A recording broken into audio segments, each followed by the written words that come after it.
Kelly's back is really hurt. She's falling behind. Sorry, we got you up. We got you up late again here, Bill. We'll power through this. That's okay. Her back's hurt. She's falling behind. You can physically see it. You all start to pack up to head to Iceland. You arrive. It shows you all eating at one of the top 50 restaurants in the world. Then you tried a drink called Black Death. Oh my gosh! And it looked like death when your faces did. It was the and so that was the rule, right? You're in another country. We're in a 5-star restaurant. This chef is unbelievable, and so we tell everybody that's the custom. Here's the terrible part about this Tough Enough thing, is you can't ask these kids to do something you're not going to do. Well, Al Snow doesn't drink, right? So I'm going to drink the Black Death just because I'll try it, but Al has to drink it. So it was more fun for me to see Al drink it and be disgusted than the kid. That was the worst thing. One of the worst things I've ever had to drink ever. And I made sure to buy a bottle of it and bring it home with me. And I kept it in the freezer for years. That's good to know. I wondered if somebody brought that home. It was nasty. Should have spiked his drink with that. Anyway, Eric hooks up with a girl he meets that night. Jamie seems overly offended by this. And then Bill, I'm going to call her the one-night stand girl because that's how it was filmed. She is shown several times on camera trying to find Eric. She's walking around. You see her face. Eric's asking Justin to help get her out of the room. She takes Eric's jacket and leaves. Yeah. Waves at the camera, says something. No, at least I got this or something like that. And that segment ends. Poor girl. Holy shit. Poor girl. I meant the filming of it all. Oh, like, yeah, they made like her the look, face and everything, Bill. Holy crap. Yeah, there was no and I think she probably must have signed off on that too, not realizing what they were gonna show. But all our rooms in that hotel were next to each other. Yeah. So if you were near the ruckus, and then you go, come on, now the front desk is calling because there's ruckus, because they're trying to do the dipsy do. I'll go in your room and you come here and she'll never find me and that kind of thing. And yeah, she stole something that belonged to him and out she went. And in the interim, you said it, now Jamie's not getting attention from the guys, and that's setting her off again. Yep, very offended by her doing that. Yeah. That morning, Big tells them there will be a cut that day, and the person will leave immediately after being cut. Yeah. So this is actually I thought this part was pretty cool. You guys are shown training outside in what appears to be a boxing ring in the middle of a freezing temperature. Very stiff mat. Beautiful cold scenery behind you of Iceland. It seems to be a pretty damn tough mat, and we'll just finish off this. Kelly physically can't keep up. She is cut.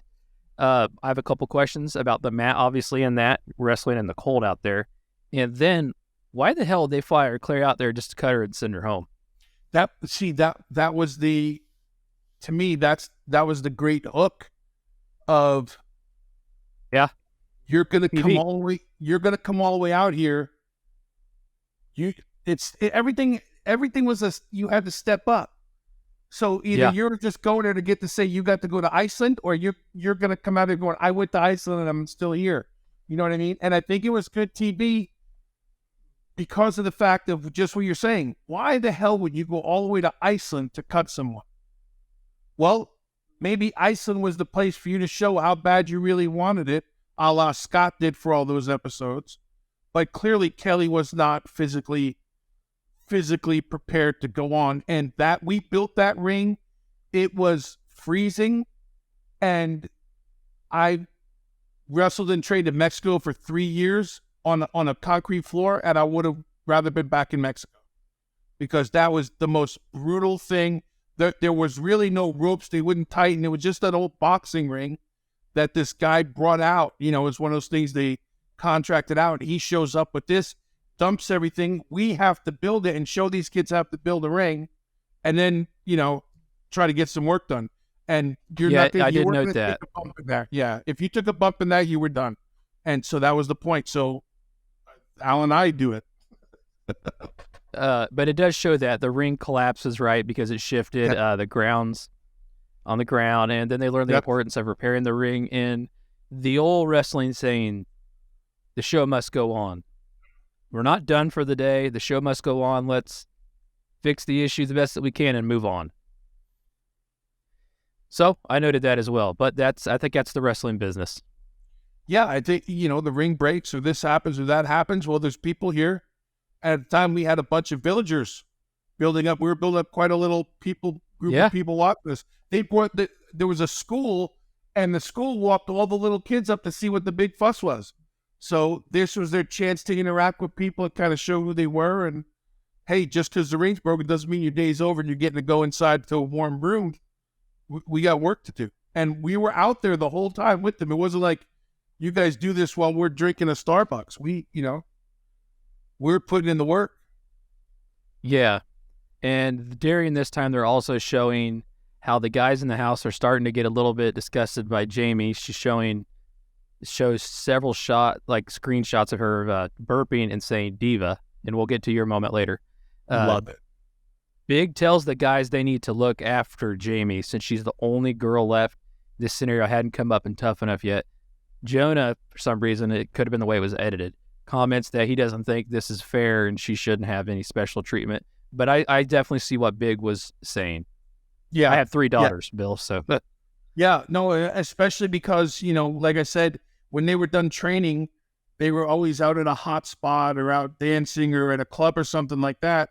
And as I'll speak for myself, as I've probably been in a few positions where I needed someone to supervise me or to make sure, I was okay. So especially saying in a country we're not from, anything could happen. And if you don't stick together here and watch out for, you take care of sister while we're here and while she's in the competition, not saying you have to be her best friend, but she's the only girl left in a room full of, young men.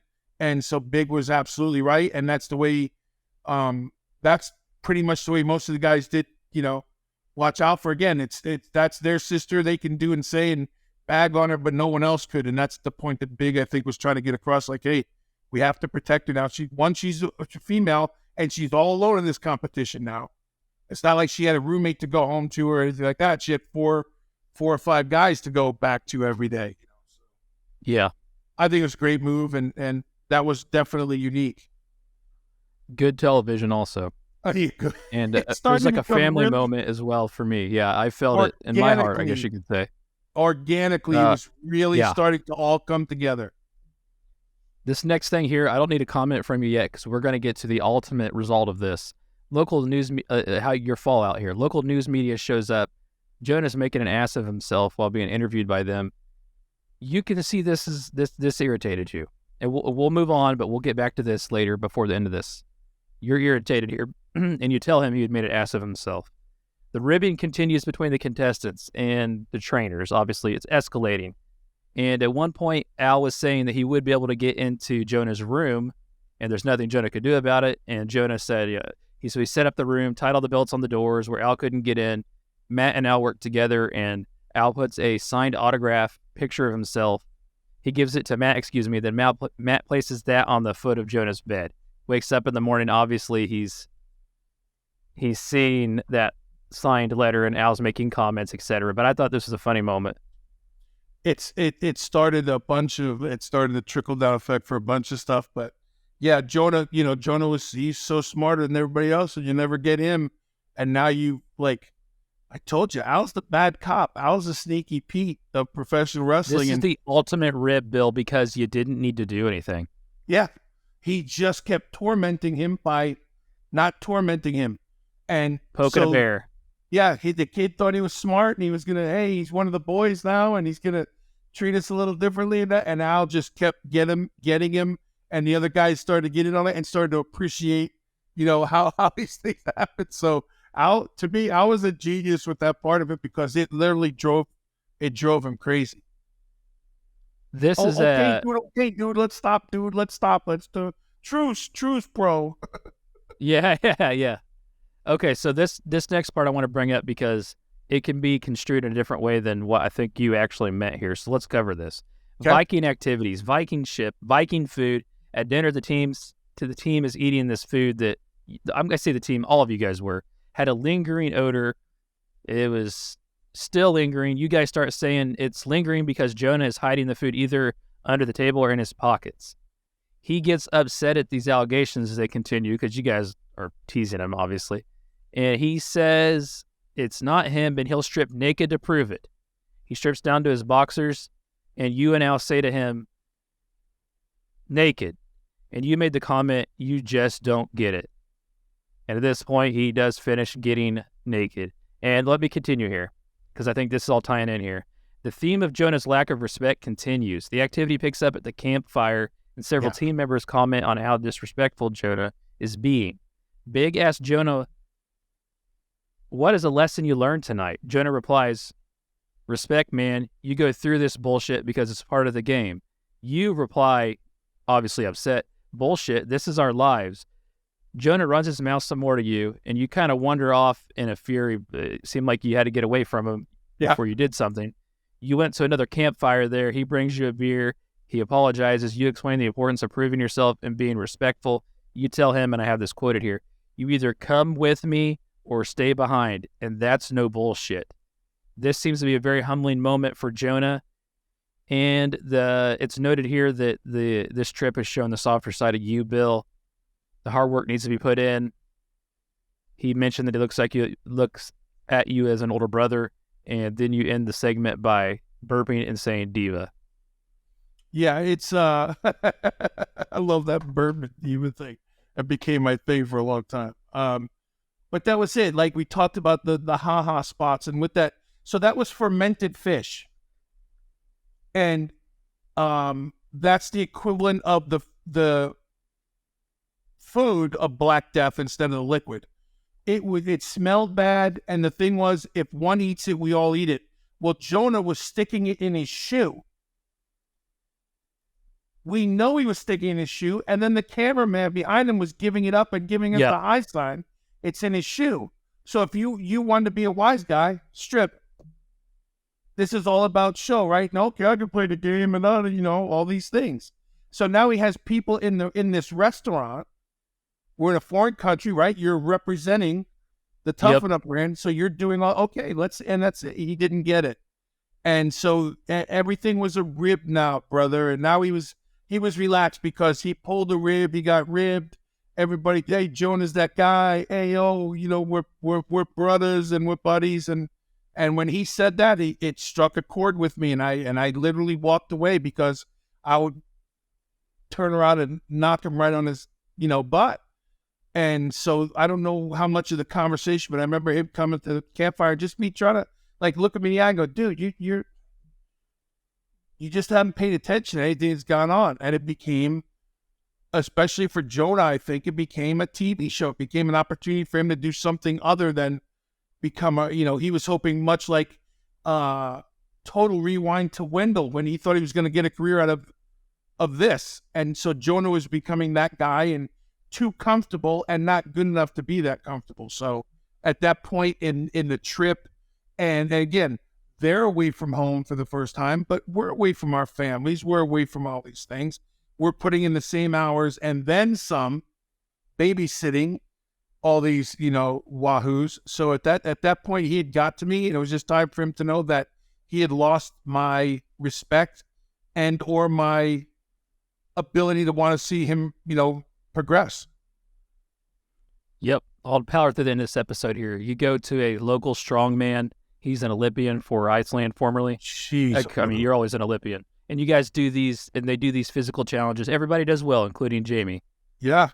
Yeah, that was hard. That was a big burly man, wasn't he? He was the world's strongest man. He won it that year. And when he brought all that equipment, he did it he had the under his arm and this and he's doing, and I'm looking, and I fancied myself at the time I was pretty powerful and pretty strong, and I'm thinking, geez, look at the size of this son of a gun. And those feats of strength were no joke, and Jamie did really well. She came to play. Episode ends like you said. They're wrestling in front of the kids. It appears to be a humbling experience. That's the takeaway. A successful team building session, I noted. And we go back home. Yeah. Good end of the episode. They show the kids, and they're putting on a match for them. The one thing when we went to Iceland that brought everybody together, in my opinion, was when we jumped off the waterfall. Yep. I didn't have that in there, but you're right.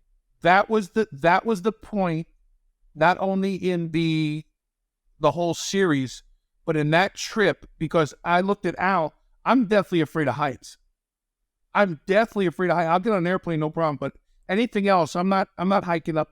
We went 2 miles up, had challenges at the mile markers, eating things or getting lost and something like that. And then we got up there and they said, the only way down is to jump. And I looked at Al and go, these kids are going to freak out. He goes, we got to go. I said, what do you mean we got to go? He goes, Bill, if we don't jump, how are they going to jump? Well, I think it was Matt who said, I'm not jumping. Like, I don't care. I'm not jumping. And Al goes, Bill, we have to jump. So Al's genius, Bill. Hey, and I looked at him, and I know he was serious. And my first response was, I don't give a crap if they jump or not. And then it they were looking at us all ready to walk down the hill, and something made me just go, screw it. And I went out, and the guy says, whatever you do, don't look down, just jump. So I watched Al go over, and it's a 45-foot drop. It's huge. What he doesn't tell us is, A, the water's below zero, and the water we're jumping into is only 6 feet deep. Yeah. So Al jumps in, takes him what seems forever to come up above the water, and he works his way to the beach, I call it. I look at the kids, they're looking at me, they're going, no, I'm going, yup, I go. I went covered up to my knees in sand.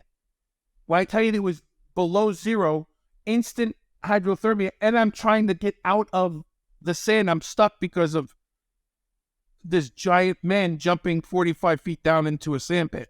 Yeah. Then all the other ones do it. Yep. When we huddled up to get warm and everybody looked back at things, that was one of the defining moments of my life, because I've never done anything like that.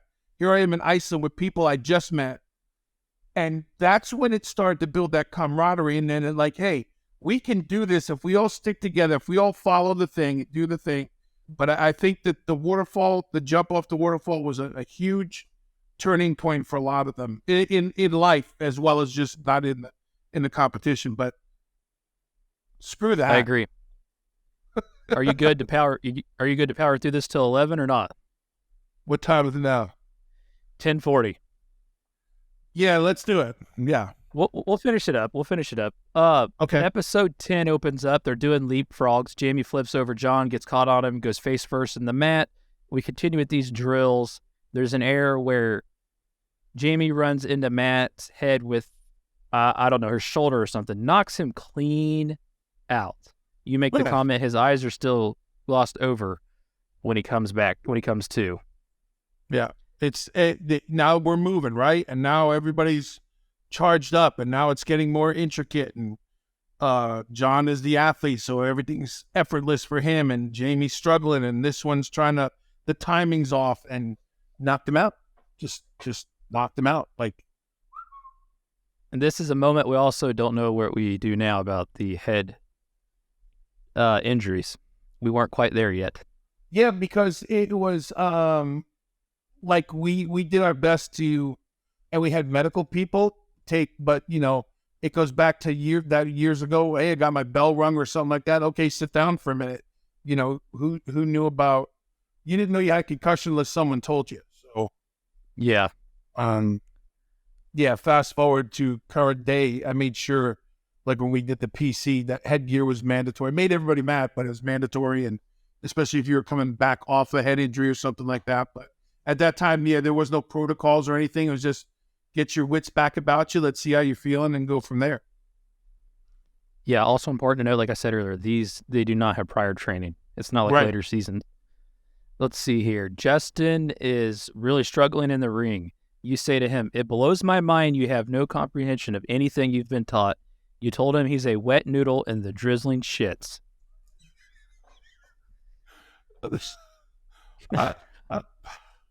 Here's why I'm laughing about that. Because till this day, Justin and I are buddies. We have an ongoing football rivalry with the Giants and the Bears. We communicate and speak throughout the year all the time since those moments, because I think he knew, and I hope he still knows, that when I said I meant, I probably could have said it in a different way. But at that point in the game, you couldn't forget the things that you've already done. Like, we make mistakes, but let's not make the same ones. So how do you fire someone up after all this time? Call them out on it and make them, like, get mad at me, prove me wrong, do something, But as far as the person, that kid is, I say kid because they'll always be kids to me. Super great man. Think the world of him. Tell you, we still get along to this day, but he was anything but the drizzling shits. But at that time, like, I'm calling you out. Prove me wrong. Like, that's why you're here.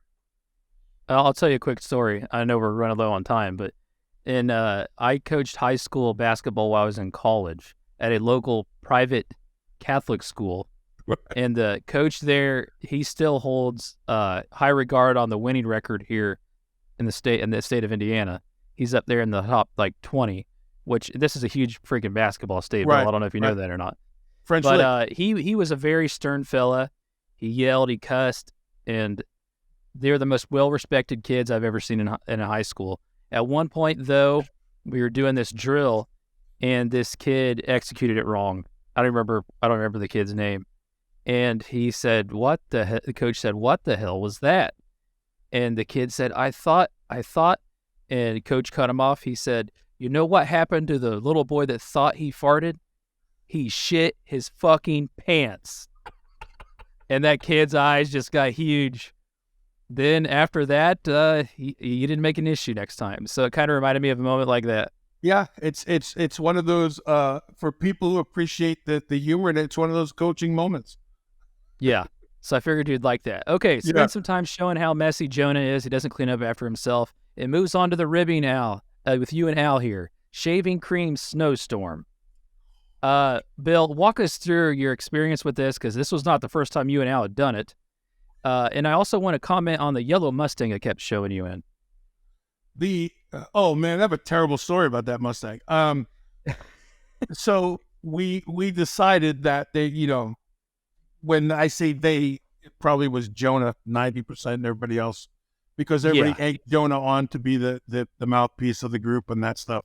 So Al and I had gotten together. We actually met at a Toys R Us that afternoon to buy masks, and to buy shaving cream, and to quickly duct tape things so when they would explode or expand, it'd be more of a mess. And we were fully prepared, and they said that we would never get them. Well, we did the old Blues Brothers down the driveway of this mansion, and we were in black, and they were asleep, and blowing up shaving cream everywhere. Then they were chasing us with it. By that time, we blew them all up with shaving cream. I actually went to puncture the one can and put the screwdriver all the way through my thumb into the other side and hit an artery. It was complete mayhem. But Al and I had more fun. We were like two schoolgirls giggling all the time outside. We were so serious, and we were doing we had the masks on, and they couldn't find us, and it was a strategic. We knew, okay, this room into this room. So it was funny to make it happen. An operation. It was a definitely a secret squirrel operation, and we got the best of them. So this is not your first time doing this, it didn't seem. The snowstorm, is this a long-lived rib or what? This was the first time Al and I had done it. Oh, okay. And so it's not the first time it's been done, but it's the first time him and I collaborated on getting the house. There was a lot of there was shaving cream everywhere. There was a lot of damage to that. Dogs barking out there in the hallway of my house. It's getting offended by this rib, man. We made yeah. So it showed you in your cute yellow Mustang. I did note that. It kept showing you in that convertible Mustang. That's the car That was my car. So here you were talking about ribs. Here's the rib. Here I am in a studio apartment with a Murphy bed. The first 2 nights staying in that apartment, I couldn't find the bedroom or my bed, so I slept on the sofa. Called the manager. They showed me how you pull the bed out of the wall. And then you have to put it back up. So there's the rib. So I got this small apartment thing. And then my car of choice is the convertible Mustang, which goes back to that 10 pounds of poop in a 5-pound bag thing. But I thought it was great because you were in the Calabasas Mountains, and it's not like I went sightseeing or anything. It was just a ridiculous vehicle that I had. Unfortunately, we got into a huge, we got hit head on by a, of all things, we got hit on by a drunk driver there. And it hit us so hard coming through the light that the car was in all 4 sides of the intersection. When they came looking for the people that were in the car, me and my wife were on the grass, and they're like, "Where are the people in the car?" I'm like, "We're them." And they're like, "There's no way." It was so that yellow Mustang, and that secured the fact that A, we'll never be in a convertible again, and B, my wife will never go into a Mustang again. That rip was on me, that car. Wow. Yeah, that's the things you wouldn't have known, right? Till that was brought up. Yeah. Next you go to a professional stuntman setup. You're jumping off these platforms, I guess.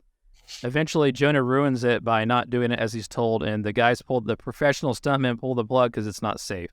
And the other contestants legitimately seem to be upset by this. Yeah, his antics are now costing them opportunities to either shine or, stand out for whatever reason. Yeah, at his antics now, it's clearly in his mind, he made it. This is his, and everybody loves him, and he's funny, and he's the ha-ha guy, but he's now costing everybody else opportunities and, taking things away from him. So we'll segue into the next thing because it kind of connects to that again. Chris Benoit shows up to the next filmed training session. He explains to them the importance of respect, and that's how it makes the business work, is actually how he quotes it. Called wrestling an art form and said it has to be everything to you. He actually trains with them in the ring for a while. Yeah. Jonah mouths off at something, and Chris Benoit gets onto him, and he makes the comment about that, or he could just get out of there, basically. Hit the road. I always hear stories, Bill, about and we'll talk about Chris Benoit more one day, but how big that respect thing is to him. There's a story out there, somebody was, and I don't remember who, a younger wrestler was being shitty to either somebody like the Shawn Michaels or Undertaker, I don't know who, and Chris Benoit made them do 5,000 or 500 or whatever squats, and he did it the whole time with them. Yeah. You always hear stories about Chris Benoit and respect. Yeah. It's, I think it comes from where you come from, who your coaches were, what you wanted to achieve in this business, and how you wanted to be perceived in this business. And one thing you say about every Canadian wrestler worker I've ever met, especially the ones that came out of the dungeon, it was about respect. It was about there's a certain level of respect that's deserved. Then there's a level of respect that's earned, and then there's people who need to respect everyone until they earn those levels of respect. And so, and at that time, Chris had no problem being the guy to prove that point, and that further separates Jonah from the rest of the group. And that's when you start to realize, like, the kid's a goof. That's the bottom line. We built him long enough to know he's a goof, and he has no respect. So everything that everybody's been talking to about, it doesn't work. So then you have a guy who, to your point, everybody who says anything wrestling-wise, that respect was a big thing. It was. And so how are you gonna blow that opportunity to work with him? Yeah. It has to be everything to you. It's very strong words, and that shows the importance of respect in wrestling, but it also shows how ridiculous wrestling can be. Yeah, because what other work would you say it has to be everything to you? Okay, I get it. Athletes say things like that, but Yeah. I mean, ultimately, that's not what life is about. We know that. But that is what wrestling is about, no doubt. And I love wrestling, don't get me wrong. But to Yeah. me, like, you look back at that now, Bill, you've been out of it for a while. That's a very strong statement to say. I think it's a strong statement. I think it can still mean a lot to you, but if it means everything to you when it's over, it's over. And I know I don't want to go into a whole different diatribe about that, but that was the mindset of the old school guys. Like, this has to be your everything. It's the mafia, right? This comes first before your family, before anything else, before anniversaries and birthdays and holidays and time off. This has to be the most important thing you're doing. Otherwise, you don't belong here. We're getting close to the end of this episode here. Episode ends, the improv class. Justin does terrible at it. Appears to be terrible. Jonah's struggling with his emotions, had talked to his girlfriend. And to Chris Benoit's saying, it has to be everything to you. It's hitting Jonah hard right now. He goes out, he gets wasted. That's how he deals with it. He drinks a lot. Next episode 11 opens up. Jonah's talking to Al about his concerns. The question is, will wrestling be my life? Should it be my life? That's what Jonah's struggle is, and we'll move on. We'll come back to that. Contestants are advancing with training, showing doing variations of suplexes. Then Trish Stratus comes over for dinner. The contestants had to prepare for it. During the dinner, Big tells them that there will be a cut tomorrow. But Trish Stratus, we talk about an amazing performer and everything that she was able to pick up on and just improve from starting out from scratch. She was amazing, and she might be the best diva ever. Women's wrestler, diva, whatever you want to call her. Yeah, but I call her wrestler. I call her both. I call her diva, wrestler, a worker, entertainer, whatever she wants. She deserves all the accolades because she came into not knowing a single thing, but she was a sponge, and she asked questions, and she wanted to learn. And even if she didn't know it, she wanted to know what it was or how to do it and all these things. And she talk about coming out of your shell and really going after something. And again, she's another one. And I don't mean I shouldn't say she. Trish is another one that inspiration of listening to her story and how she attacks life. And now look at her now, her brand and who she is and what she's doing and all these things. And so they had great examples throughout the whole series. But Trish was another inspiring. I agree. When I think of Trish, I think of how quick and how much work she put into picking up on the actual wrestling. Yeah. If somebody like Sable would have done that, she would have been elevated way beyond even more than she was. Yeah, I agree. I think of like Trish being the further version of her. It better in a lot of ways, obviously. But if somebody like Sable would have that kind of work ethic, towards the wrestling, can you imagine? Yeah. If Tori Wilson would have had access to Trish Stratus in WCW, Tori Wilson would have become so much more as well, because Tori was very coachable. She adapted well. It wasn't things she wasn't afraid to do, but there was a ton. And if they could have had Trish's work ethic, and then you go down that hole of, well, the Bellas are right there with that, all those things. But Trish was amazing.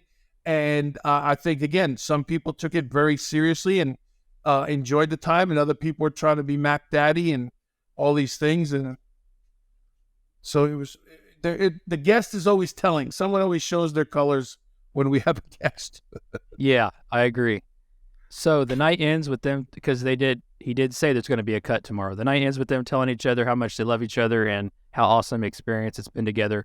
We're starting to get there, Bill. We're closing up here. They're starting to realize and fully take in how meaningful this experience is going to have on their career, whether it's wrestling or not, and to be honest, their life. Right. They're picking that up right now. Right. The closer it gets, like, wow, that could be me, but then, wow, what have I done now? So all the things that we've hoped were happening are starting to happen. But yeah, they're starting to realize the experience they're having and some of the friendships that I know still go on to this day. So it's cool to see that progression. We don't get to see that a lot, with people. So when we got to see how close they became in the ring and around each other, it was very cool. this is where you kind of show some emotion here also, Bill. So the next scene shows the trainers discussing the upcoming cuts.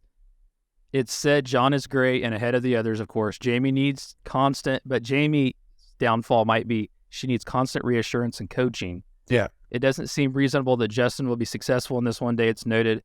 The talk turns to Jonah, who you and Al defend, but Big was very upset with the fact of the whole self-doubt. And he had been burnt earlier in the season, like we had talked about. But he didn't like Jonah doubting himself like he had earlier in the episode as shown. Yeah, I think Big was on the defense because of, a lot of that stuff that happened early on was because of Jonah and his girlfriend. And now it's Jonah and his girlfriend again. And now when it comes down to the reality for Jonah, he's seeing that things are a little tougher than he thought. And, well, maybe this girl's more important or maybe this and that. And I know that John, our Big, was really pissed because, like you said it perfectly. He wasn't going to get played again like that. So once he showed the self-doubt, he gave Big at that point no reason to believe in him that he should go further.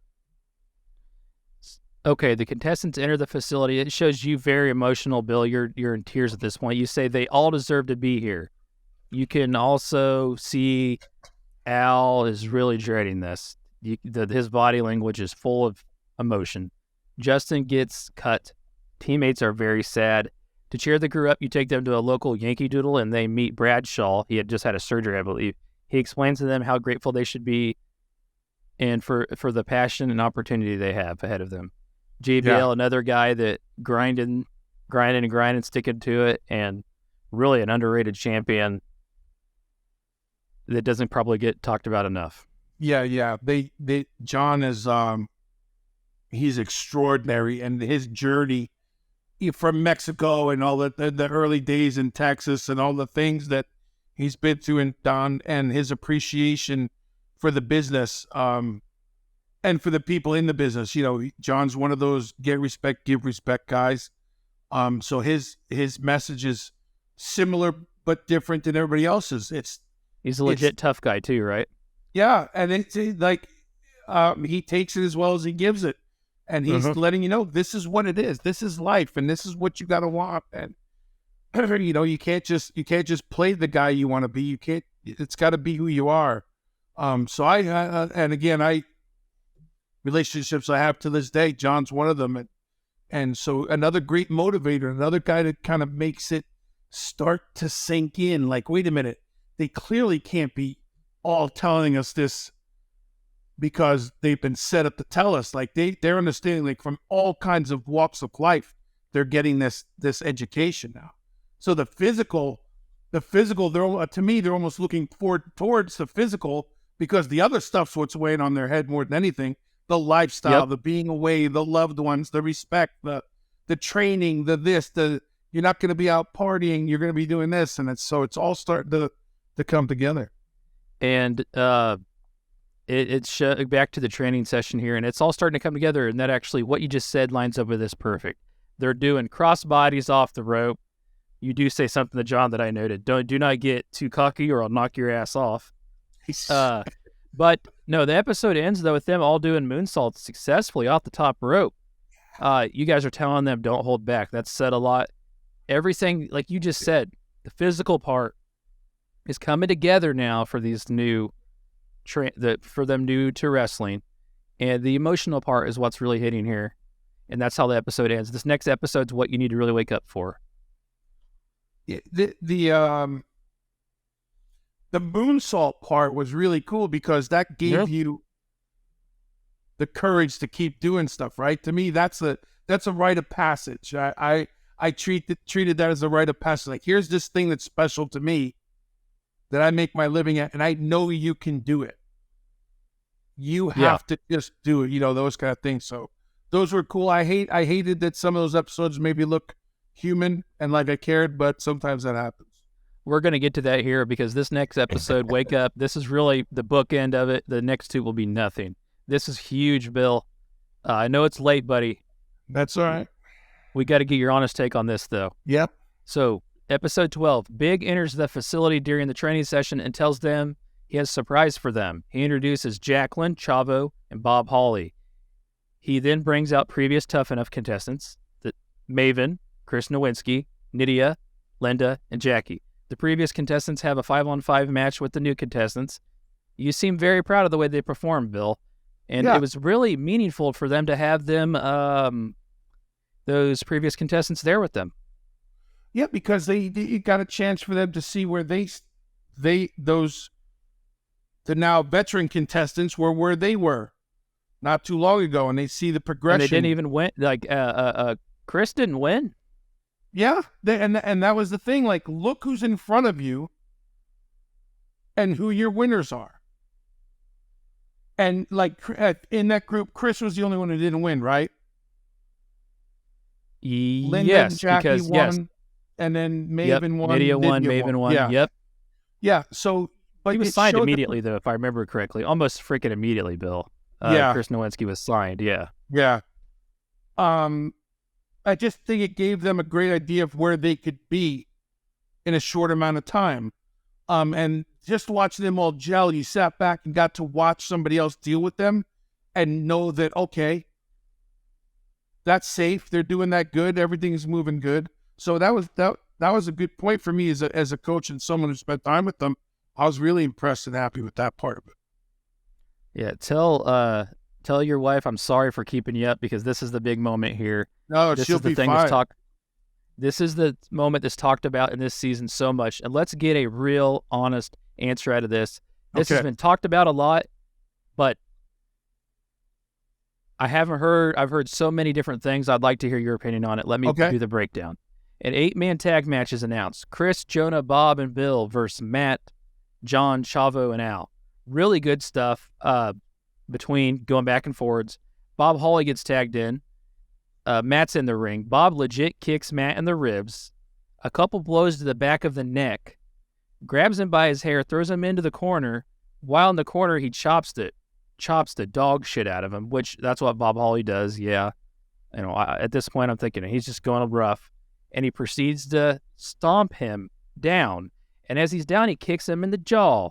He kicks him in the face, particularly the eye, basically beating the shit out of him. He's literally beating the shit out of Matt here.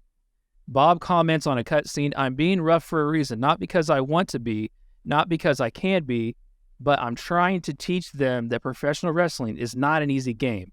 Matt comments that he didn't really understand what was going on, but he knew he needed to get through it. At the end of the match, it's shown that Matt goes out of his way to shake his hand and thanks him. Bob Holly took liberties on this kid that day. And we'll get to like when you come by and visit the kids, but yeah, Bob Holly's talked about this, and he basically just pulled it off like, why do you think he kind of like, you think I wasn't told to do it? Why do you think I did it? Like, I mean, did anybody tell Bob Holly to go in there and kick the shit out of this kid? I don't know. No one would ever say go in and kick the shit out of anybody. But we'll go back to when we talked about how I started. Like, Al always had the toughest of the tough as his partner. Taz, Bob Holly, Bill DeMott. But that was Bob's persona in the ring. You know what I mean? The other thing I will set it up with is NTB picked Matt as their golden boy. Everybody was told that Matt was their golden boy. MTV every day was trying to do, what else can we do with Matt? And I stand by, no, we don't do it that way. It'll get there organically or whatever. So looking back on it over and over again, there's a few lessons that should have been taught there that weren't taken the right way. Listen, was Bob physical? Heck yeah, he was physical.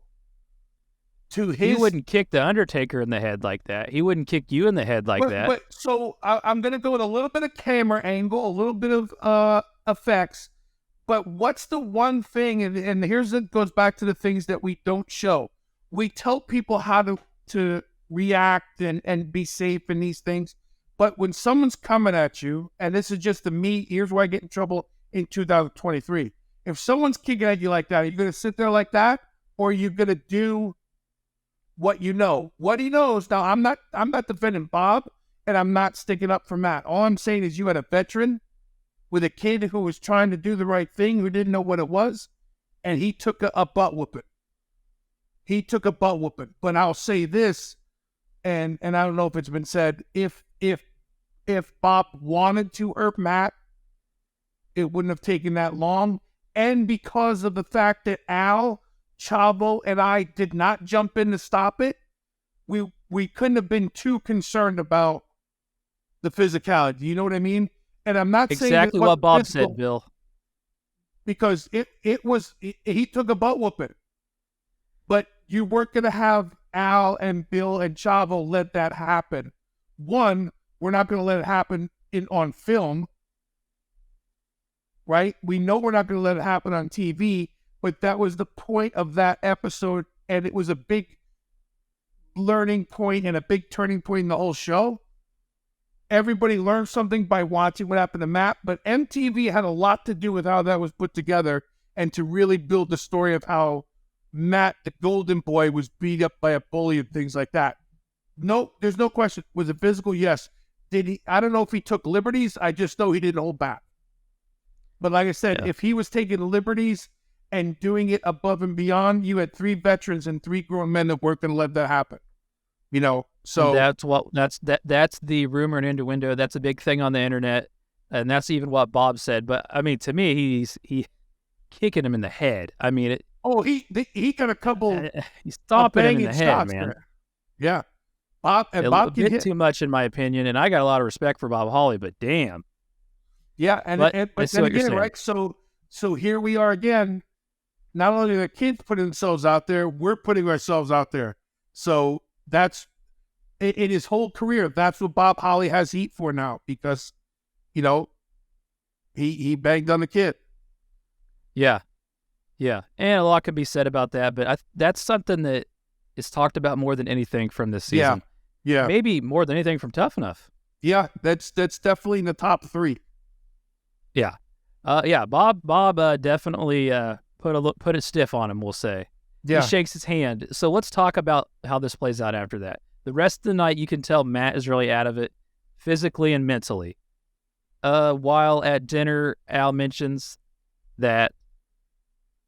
Let's see here. If I have Al, I think if Matt can't handle this situation, he shouldn't be in the business. And you at one point said that is Bob Holly all day long. And the next morning, Matt looks and he's acting like he's showing signs of a concussion, let's say. But he is also mentally confused. He says he feels like his trust was abused. The team is worried about him. Jonah gives you a call for help. You come over to comfort them. And this is a quote from you, Bill. I'm going to swear. There are motherfuckers who are going to push your buttons every night on the road. People push my buttons. I want to kill them because as a man, I swallowed more than my share. The bigger men swallow shit that they don't want to swallow. You chose to beat it or let it beat you. And you praised him for telling him he did the right thing and told him that he was the type of kid that draws people to him. In tears, he tells you that you made a difference for him that day, and thank you. I don't know what I can add to that. I remember that conversation. It was to me, just to be honest, there's a point of, I've been with this kid for so many weeks and months now. We've developed a relationship and I feel like here's the Bill DeMott experience. I'm always honest. I'll always tell you my feelings or my opinion on it and do with it what you will. But I needed him to know that, you know, he's not the only one to feel that way, all these things, but it meant a lot that he went through it. It's something that it didn't make sense at the time. To people watching it for the first time to this day, it won't make sense. But it really, to me, it defined Matty because he stayed true to who he was. And he now understood when, lack of a better term, when he had to be tougher. And it wasn't tougher, mad, angry tougher. It was just thicker skin because you're walking into a world you don't know and all these things. But I remember that was a very emotional time because Jonah did call and they said, Bill, and when you get that phone call, you just go, So we had a really good long talk about it. And I think the other guys that were sitting there too, I think it helped them in their decisions even after the show, So I'm just, as you're reading it, I'm just sitting here reliving the whole thing. And it was very, that's as real as it got, So. Yeah. And then your emotions and the timing here seems to be terrible. Yeah. You get a call from Chavo telling you that Rocco died in the ring of a heart attack. You tell them to remember what they are doing and why they are doing it. You all are in tears, really a group hug. I'm getting goosebumps actually right now talking about it because I've seen it in my head. I'm picturing it. I'm reliving, watching it. I can't imagine being there. But Rocco died in the ring. You are just devastated, and these kids are now, moments later, what appeared to be, you were definitely the same day at the house. You could tell by all the clothes on and stuff. They're comforting you now, Bill. Yeah, here you go. You're consoling someone else and trying to reinforce what they've done, and here's the life that we lead and the things that happen and all these, and then you have to deal with life, right? So here comes life on the phone call, and I was just devastated. It took everything out of me. One of my dearest friends, broke you into the business, correct? Or as a part of it? Yeah, he took me, when he met me, he started taking me everywhere he went and just try this and do this and okay. And he took me on my first European tour. And I mean, we were as tight, we were as thick as thieves. We did everything together in and out of wrestling. And it just was devastating because here I am on the other side of the country and my best friend just died in a wrestling ring. And now so let's go back to the lesson. Now I'm in a position, I have a job to do. This is my career. Yeah. And I have a family problem and I have to make a decision. And, without a doubt, I made the right one, but I had to go say goodbye to my brother. But I think that unplanned, unneeded lesson to those kids really made an impact on them. It certainly changed things for me, but as they say, right, you could have written better TV that week, but it was devastating, man. Like right now, I have a lump in my throat, and I'm going to be thinking about Teddy the rest of the night. But me too, and I'm not even you. I don't know if you could tell. Just liking you, knowing you, I could feel it. This is like television you cannot, like you said, right? What a moment that tugs at the heart. And the thing about it, I'll say this, I know like sometimes people thank the crew and production and things like that. That whole group really went out of their way to console me while I was there and checked up on me. And then when I came back, I literally flew to New Jersey and then went to the services and then flew back to work when they were right there again. And everybody was, it was that moment of, okay, we know you're about to be a complete drill sergeant again, but hey, we're glad you're back and let's get back to work and all that stuff. So it's the lessons that keep getting taught were immeasurable.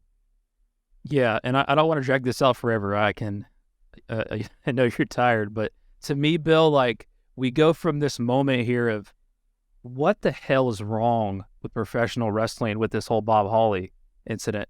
Then we can't relate to it at this point in time as a fan. Right. Then just like in an instant moment, the situation that happens brings us back to reality. Maybe professional wrestling isn't so crazy. This is life. Yeah. And that's what I took away, and that's what I noted. The episode ends by Shawn Michaels coming by, telling him to work hard and have fun. Then a less successful rib of Operation Snowstorm 2. They were more prepared, and the joke was really almost on you guys. Although you did get them, but they were ready for it. So it ends, and the rest of this, And we'll go into the next episode and knock it out, but I'll give you a minute to comment here. Feel good moments from here on out, but yeah, the television, it's like a roller coaster at this point in time. As we're going towards the end, we're almost there. It was amazing to, like I saw the show, the finished product, and that was my first time dealing with what about everything else that happened. Wow, how they edited this and cut to this and made this appear a certain way on TV. And that's why I say, going back to the Bob thing, you can cut and edit that to a certain way, and it's really man handling. But it was very interesting at the end of the whole thing to watch it back and go, because for me, I was there and I lived it. So like you said, the roller coaster of just the journey was really cool, but to see how it really played out was amazing. By the time we're getting to the end, it's clearly, it's personal to everybody. Al's invested, Ivory's invested, I'm invested, Big's invested, and the remaining cats there are fully invested in what they're doing. And it's good, but you know why it's good, Bill? Because a lot of it's real. How dare reality TV be real? It was the only thing we couldn't control was how they put the episodes together. They have another whole show, another whole season of it if they use the stuff they didn't use. Yeah. Okay, we'll get episode 13, really the last episode here besides the finale of announcing the winner. Episode opens up with John wrestling Al. Crazy athletic showing. Al makes the comment that John is the first person to shooting star press off the mat. He did it at this moment here. The trainers that you guys proceed to explain the strength of everybody, all the contestants. But what an amazing showing by John Morrison here. Yeah. He's just, and he had it the whole time. And then it's that thing of the progression of training a talent. We know what you want to do. Do what we're asking you to do. And when the gates open and your coach says, okay, now you better be able to do it. And that's what he did. And that's like the best feeling as a coach, to be in there with one of your cats, knowing how good he is, and then to see it, you knew right then and there. This kid's he was like I said, he was the goods in episode 1. So the progression of it and to see how it came, I think everybody who watched the show went, wow, who is this guy? Yeah. Yeah, it was the moment when you knew he was going to win. Yeah. If there was ever a doubt, which there wasn't for most people probably, that sealed it. He was the one. Ribbing finale here. Before the outside run, the contestants execute their prank of removing the tires from Al Snow's SUV. Everybody took this really well. It was a good finale to the overused term rib here. They were trying to figure out what to do. And I think someone who will remain nameless brought up taking the tires off his car. And they're like, well, how do we do that, dude? And you're going to have to miss lunch. You're going to have to, you can't eat lunch and then be gone for another. So they took turns, and then you had to teach them how to take the tire off. So it was so, the rib was on us at the end because we're trying to help them and they can't get the damn tires off. So it just culminated to it was the worst rib ever, but it was so fun to watch it unfold and happen. And then Al just kind of farts on the whole thing, and it was great. They feel like your kids here, but they feel like your kids here, Bill. They think they just when you think they paid attention, they might grasp a little bit of it. They're still so far away from it, but it was fun to watch, man. It was fun because they were all a part of it. They were all damn proud of it, weren't they? It's like you watching your kid be so proud of something. Yeah, we're gonna get Al. We're gonna get him, and they took great pride in trying to do that. What a moment. Okay, Ric Flair stops by, tells them to be proud. They should be proud to be a professional wrestler, and only wrestlers understand this. This is starting to sum up this crazy thing that we're talking about here. Taz comes in. Immediately, they're all intimidated. He mentions they better be ready to wake up early tomorrow. Bill isn't going to be here because, like you said, you were out of town. He's going to take them to the canyons. They are afraid because they remember the previous seasons and the ordeals that went down there. Taz tells them He'll be stopping by that night. They grill for him and play video games with him. He tells them they won't be going to the canyon. Instead, they'll be going to SmackDown. Good moment for Taz there. Shows his softer side as well. And he is not one to want to show his softer side. Yeah, so, at that time, he was the one of the lead commentators on SmackDown and stuff. So, his persona had changed just a little bit, character-wise. So he stayed, he's always, that's who Taz is. But it was a fun little piece to go, okay, Bill not here, and I'm taking you to the canyon. They're like, oh, crap. And it's a nice feel-good moment. They're getting to go to the show now and really get the front row view of everything that goes on. Yeah. And let me say this. The previous seasons, they almost overexposed them to the behind the scenes. This season was strategically much lower level and done well because this is like their moment where they get to go put it all together and see it. Yeah. So previous seasons, they're like, you're going to Monday Night Raw halfway through the season. Well, here they're going to SmackDown, and they have had all this time to take all of this in. And you can see they're having the time of their life backstage, meeting everybody, watching the whole entire process. And it means just damn much more to them than it would in the other seasons. This was executed very well. Yeah. This really proud of this season, really proud of the work that was done. And the brand toughen up, but that group of kids really made it easy. I say that like you always say that after when you're in the moment, it's like long days, long nights, all this blah blah blah. But they made it easy, and when we got to that point of the series, it was all good. They were where they needed to be. I think mission accomplished, and I think the world got a better view of not only what it takes, but what the actual superstars are going through and deal with and things like that. So everybody got a little behind the curtain to look at that Tough Enough. But definitely a proud moment of mine, that whole series. Again here, they strategically bring in Vince, right? Earlier in the seasons, him and Kevin Dunn were doing interviews, a bunch of crap that was overdone. They run it, it's set up as if they run into Vince, okay, in a crossing. He asks them this is really what they want to do. He says it takes a lot of passion to do this, night in and night out. There is nothing like this experience, and good luck. That's it. Not sitting down interviewing with Vince McMahon, just that moment in time, a reality check that, a softer side of Vince, but he's got business to go take care of elsewhere. Yep. And but also taking a moment to acknowledge them. Yeah. And there was about 150 other people there that wish they would have got that time and that speech from Vince. That didn't, especially then, that didn't come freely and easily for Vince to stop and deal with everyone. Not that he wouldn't want to. The guy's a busy man, and he took the time out. And again, all the pieces are falling into place, and they're starting to understand the commitment and what's needed to pursue this thing. The rest of the episode shown packing up, talking about the experience. It's emotional, how you start to see how close everybody has grown together, and you probably can't really get the point across clearly how much time you spent with these people and you guys all spent together. This is the end of it. Big moment. For almost 3.5 months, something like that, 3.5, 4 months between the time we went out there for the final 25 to get to the 13 to get to whatever it is. And that's it. It was time to go home. We knew 2 were going to be shipped off to developmental. We weren't sure if we were ever going to see the other ones again.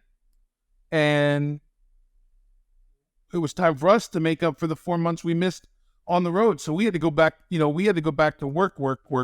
Yeah. So it was a great experience, but what a cool ride, man. And I will say that the way it was put together really told a great story of the process. And, but so many moments, Yeah. Let's knock out the result here. Yeah. I don't know how much longer it was the time between that last episode and the results, but seemingly a while. So they do some pretty WWE is so good at putting together these video packages, man. Yeah. Gosh, it's just, to me, it's like night and day between WWE and AEW. Yeah, the production value is through the roof. It's unbelievable. They can, and I say this sometimes, and it's not, I don't mean in a bad way. Sometimes the packages are better than the packages sometimes tell the story so much better than the physicality. They're amazing at what they do. Absolutely. So this is obviously showing the highs and lows of everybody, particularly these end contestants. It's announced John wins, then it's announced Matt wins. John goes on to continue to wrestle. He's had a successful career, Bill, to be honest with you. He's achieved a lot. He's done a lot.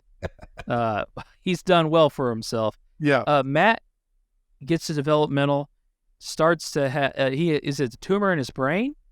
And Matt got hit in a match, and I think he was with a chair, which led to either concussion or concussion protocol. So when they did the MRI or something like that, whatever the process was, they found the tumor in his brain, and that's how that whole process started off.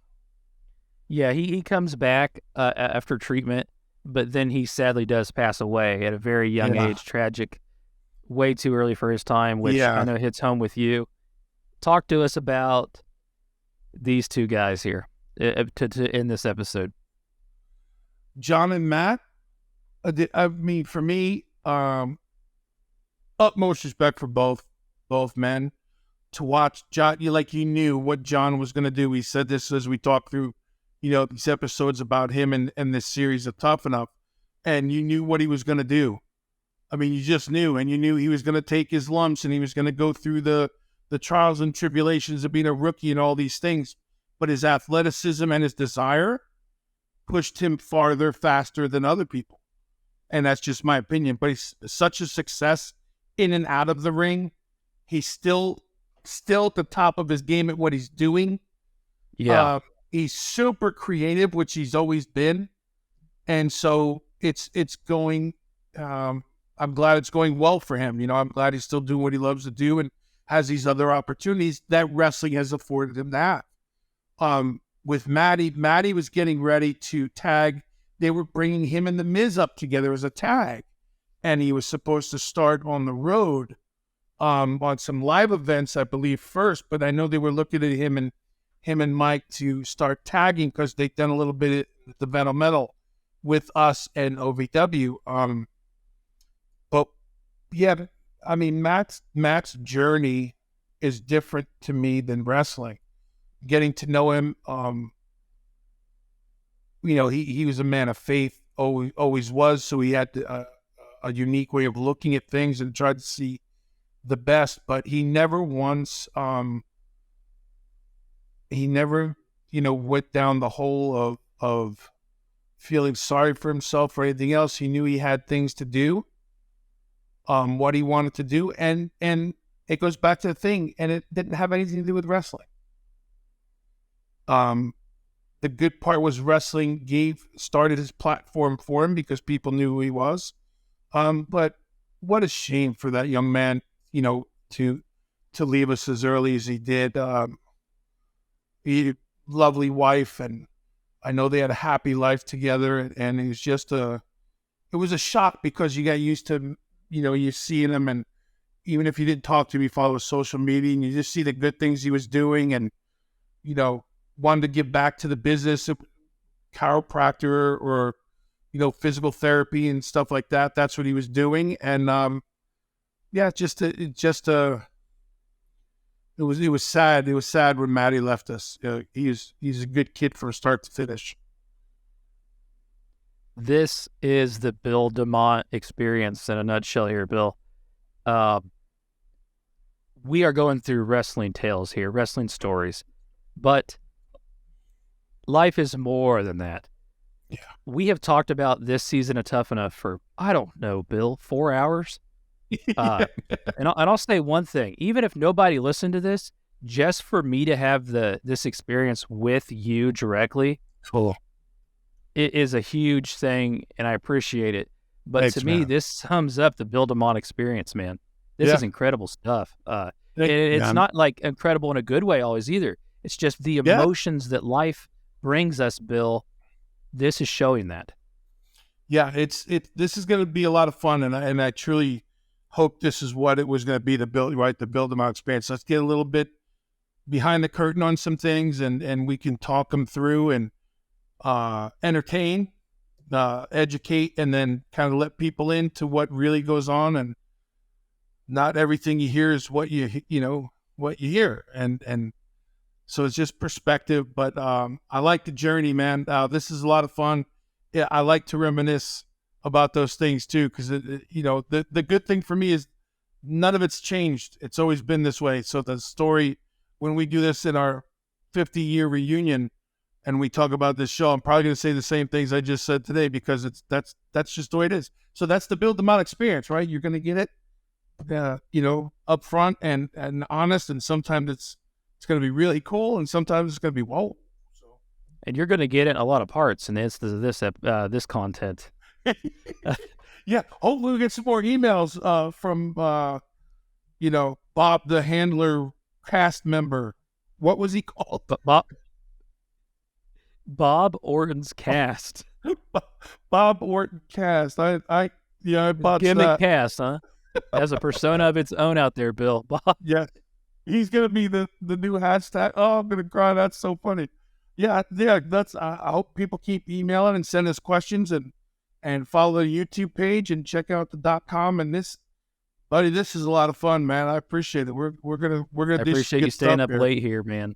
I appreciate you staying up late. Everybody, if you're listening, it's BillDeMott.com. We also have BillDeMottPod@gmail.com for that email that Bill's talking about. We appreciate you going on this ride with us, and continue to check in. Tell your friends about it. Let us know if you're liking it. Let us know if you're hating it. We want to hear from you, and we're just having a good time doing it, and hope that everybody's taking away something from it. So, again, we appreciate everybody. Love it. Yep. And hey, until next time, keep being you and keep being great. Don't